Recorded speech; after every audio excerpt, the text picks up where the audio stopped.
seja sincero pra mim, você também odeia o Lit Code, né? Todo mundo odeia isso. Então a próxima historinha que eu separei aqui pra contar pra vocês é justamente do Roy Lee. Já deve ter ouvido falar dele ultimamente, aí ele ficou famosão. Ele é o cara que criou um hack pro Lit Code, né? Foi demitido da faculdade e tudo mais. Bom, deixa eu começar te contando a história sobre ele, mas no final eu quero fazer uma reflexão sobre por que você não deve fazer o mesmo.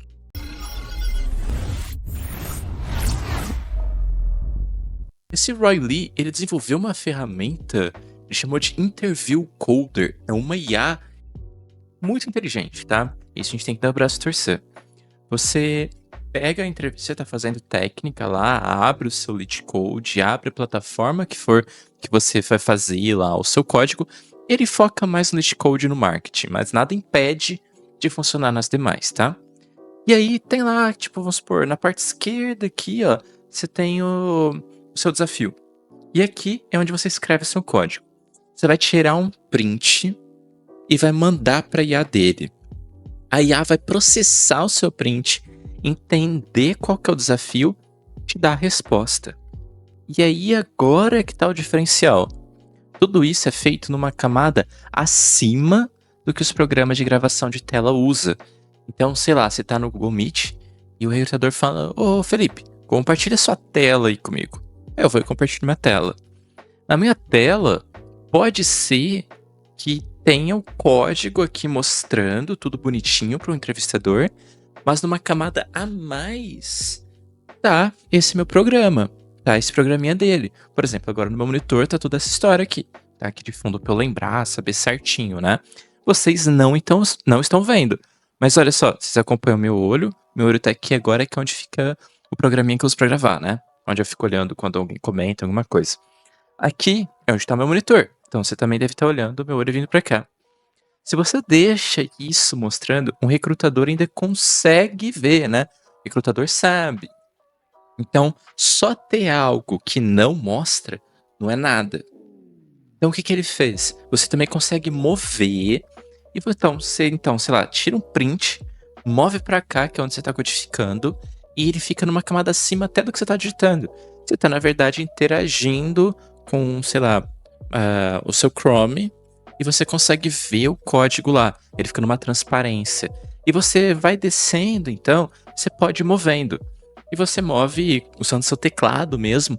Então o cara nem vê você arrastando o mouse lá e movendo, tá? Então é bem detectado. E aí você vai fazendo tudo lá, esse processo, e vai enganando o recrutador.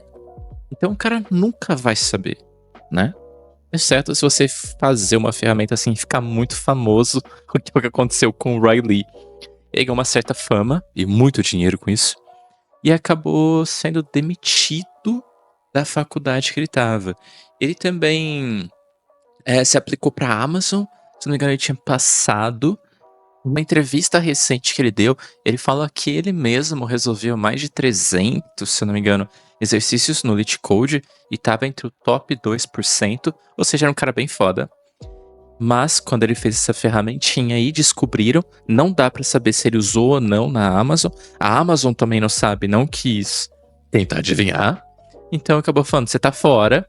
E ele acabou recebendo algumas cartas na faculdade dele, que, salvo engano, deixa eu ver, que era na Colômbia. Então ele foi expulso da faculdade de Colômbia. Você deve estar se perguntando, poxa, já era pra esse cara? Não. E ele conseguiu faturar mais de 5 milhões de dólares em pouco tempo, desde que viralizou essa história e todo mundo quis usar isso pra, sei lá, vencer o Lit Code, né? Só que tem um problema aí que é bem perigoso pra você que tá querendo fazer o mesmo. É o que eu quero conversar nessa historinha de hoje. Então, se você tá aqui pensando, o Felipe só vai estar falando desse carinha legal, não. O vídeo não é sobre isso. Você tá vendo o corte? Foi pego. Bom, basicamente, eu já vi pessoas usando IA em entrevista. Atualmente eu trabalho para uma empresa lá de Seattle, né? Caso você não me conheça. Eu também atuo na parte de dicas de carreira, consultoria de carreira, né? Para você conseguir essas vagas. Então eu manjo desse processo de RH. Teve um processo que eu fiz esse ano que foi para um outro brasileiro que estava indo atuar lá numa empresa lá fora. Me chamaram para dar um auxílio, principalmente, né, porque me conhece por causa do Brasil e aí ajuda.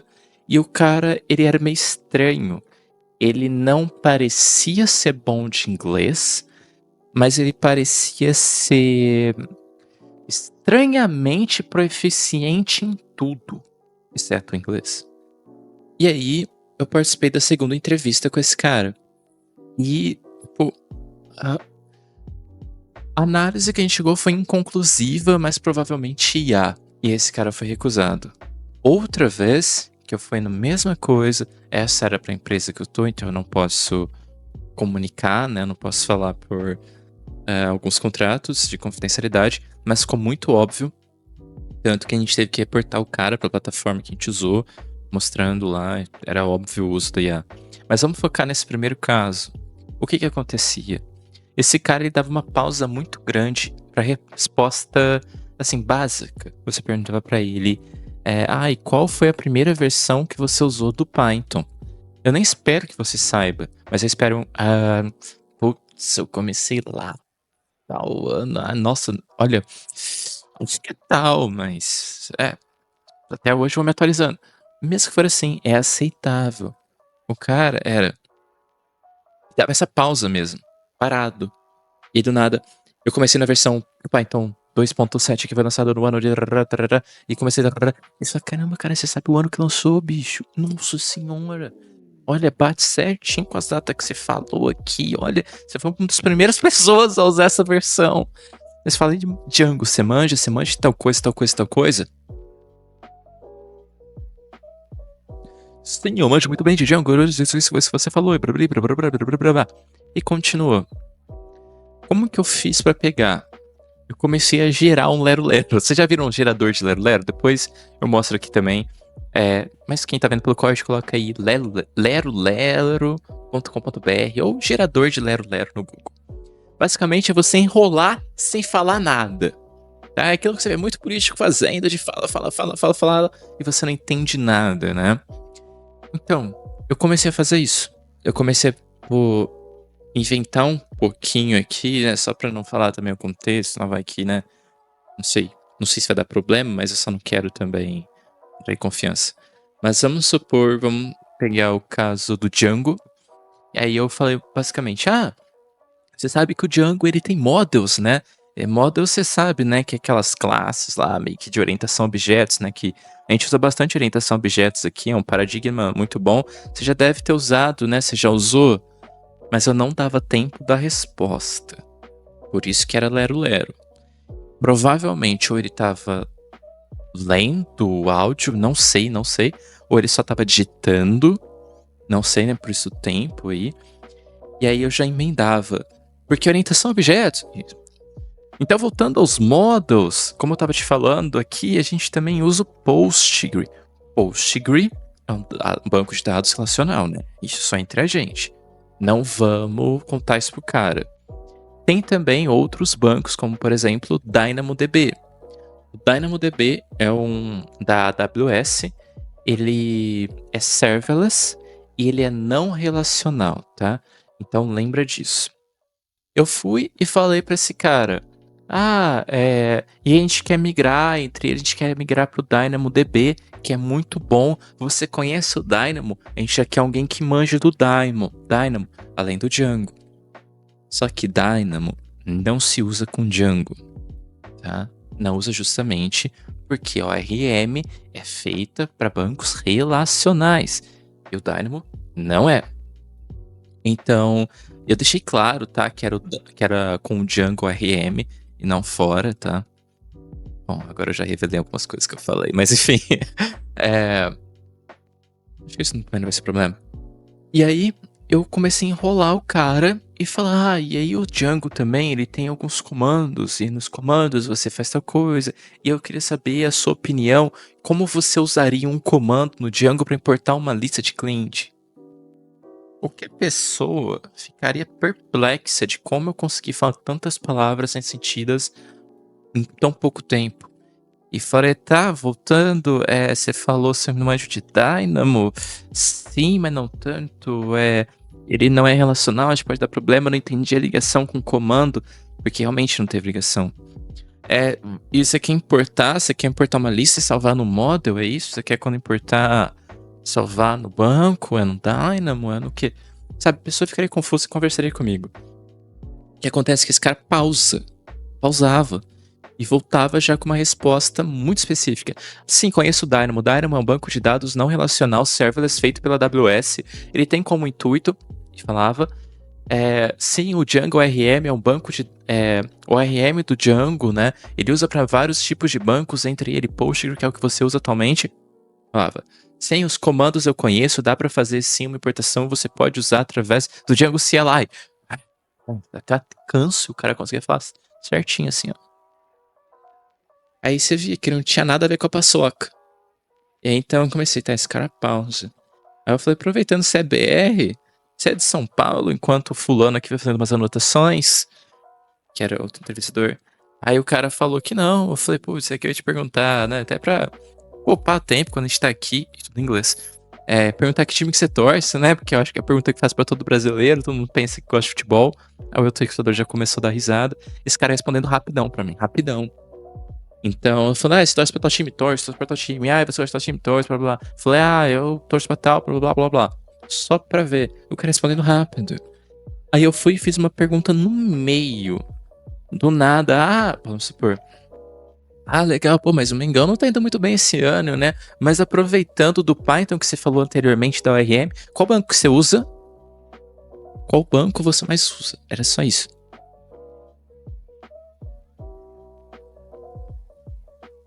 Eu uso muito mais o banco do Postgre, conforme foi dito mensalmente.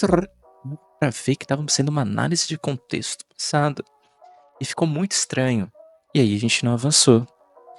Isso acontece muito em avaliações comportamentais, avaliações que são muito mais sobre você, ou quando há um recrutador presencial. Se você usar esses hacks, sei lá, numa entrevista na parte técnica, tranquilo, entendi. Você vai conseguir passar a parte técnica se não tiver nenhum recrutador. Se tiver, ele pode achar estranho. Como que esse cara fez o Riley para tentar evitar? Ele sempre passava explicações. Então, para cada linha que o código passava, tinha uma explicação. Então, o recrutador perguntava, você sabia responder. Então, isso passava ainda mais. E pode ser que passasse nesse teste e nem mesmo ia desconfiar. Mas quando é muito falado, quando você tem uma entrevista mais humanizada, quando você tem outras etapas, ainda é muito fácil de ser detectado. Se você for detectado, já era. Joga seu perfil no lixo, tá? Recrutador comenta. Tanto é, depois uma outra pessoa dessa mesma equipe de RH veio conversar comigo. Nossa, eu não sabia que o fulano também te conhecia, blá blá blá. Que essa pessoa era outra que tava lá, que era brasileira e tal, mas ela não é da parte de TI, também dessa empresa. Nossa, o cara ficou usando o IA, não sei o que lá, né? Eu já reportei o perfil. Qual que é importante aqui? Reportou o perfil. Qual que é importante no caso do Roy? Ele foi até expulso, porque as pessoas contam, as empresas contam. Você não vai usar um netcode para uma empresinha de esquina que está contratando 2 pessoas e só tem um chefe lá atualmente. Você vai usar mais quando você vai hackear para uma FANG, que é uma empresa grande, empresas poderosas, que consegue estragar muito mais o seu perfil. Mas vamos supor que você passou e entrou. Quando eu ajudo alguém a conseguir um emprego, quando eu tento dessas dicas de carreira, não é para você estourar no norte e ganhar $10.000 do nada. Não, é para você ganhar estabilidade. Eu sempre foco em estabilidade e um bom ambiente de trabalho sobre qualquer dinheiro que você vai ganhar. Então imagina que você entrou numa empresa. Você conseguiu estourar e já entrar numa FANG, por isso que você usou esse hackzinho de cheat code. Você acha que ninguém vai perceber nada estranho no dia a dia? Se você nunca estudou, se você está usando esses IAs, uma hora você vai ser pego, uma hora você vai pegar uma IA que vai te passar um certo projeto, que vai aparentar funcionar, mas tem vários bugs escondidos porque essas IAs dão delírio coletivo e aí depois gera o debug em hell, né? A gente já comentou sobre isso aqui. Então é bem chato, é bem complicado você sair usando essas coisas. Você tem que analisar se você realmente é capaz. Eu sei que o Elite Code é um saco. Eu odeio também, não acho necessário. Acho que é uma forma que as empresas acharam de economizar dinheiro do RH. Em vez de precisar várias pessoas especializadas, você bota uma máquina lá para ver. Ok, então usar uma ferramenta, sim, né? A gente entende o motivo. A gente não pode passar o pano e pensar que no dia a dia você não vai ser cobrado aquilo. Por exemplo, o Facebook usa muito hash map, tá? Ou dicionários no Python. Eu gosto de falar porque é nome diferente, né? Mas basicamente é map, beleza? Então, você tá lá, teve vários exercícios de dicionário. Por que que ela seleciona? Ela seleciona bem, porque é o que você vai usar no dia a dia. Então ela já usa até mesmo LeetCode para fazer esses filtros. Por isso que o LeetCode Premium tem aquela opção de você ver o que as empresas cobram e você estudar por empresa, né? Não é só pegar o Premium não, tá? Vai na internet que tem gente que comenta de tudo no Reddit e no Stack Overflow você vê a lista das empresas lá, fechou? Tem até no GitHub já pronto.